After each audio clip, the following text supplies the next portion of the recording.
राधा वल्लभ श्री हरिवंश सखीजू। तो आज हम बात करने वाले हैं श्री जी के मंगला भोग के बारे में। तो मंगला भोग में हमें ये रहता है कि हम ऋतुओं के हिसाब से हमें जो है भोग लगाना होता है। जैसे सर्दी की ऋतु है तो उसमें हमें जैसे तिल के लड्डू आप बना के रख लीजिए, और आप जैसे मुरमुरे के लड्डू बना के रख लीजिए। ड्राई फ्रूट्स हो गया, और गुड़ से जो बनी हुई जो चीज़ें होती है, क्योंकि गुड़ अच्छा भी लगता है और गर्म भी रहता है। तो जैसे गुड़ की जो है रेवड़ी हो गई, और गुड़ की जो है वो हो गई गज्जक हो गई। उस तरीके की आप जो है मंगला भोग में सर्दियों में आप जो है दे सकते हैं। प्यारी जू और प्यारे जू को जो है आप भोग पवा सकते हैं।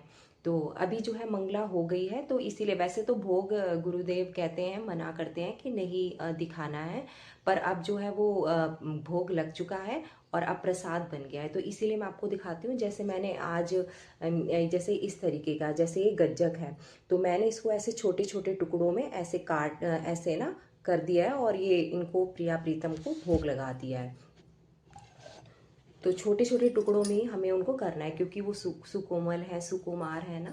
तो इसी तरीके से हमने प्रिया प्रीतम को पवाना होता है भोग। और गर्मियों में क्या होता है ना, हमें जैसे शीतल चीज़ें देनी चाहिए उनको, जैसे कि फल हो गए, और जो सत्तू का जो लड्डू होता है वो हम बना सकते हैं उनके लिए घर पर।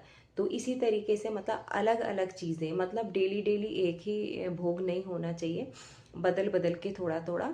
तो उस तरीके से हमें जो है भोग जो है अपने प्रिया प्रीतम को जो है लगाना चाहिए। अपने प्रिया प्रीतम को मौसम के हिसाब से, ऋतुओं के हिसाब से ही जो है भोग जो है पवाना होता है। राधा वल्लभ श्री हरिवंश।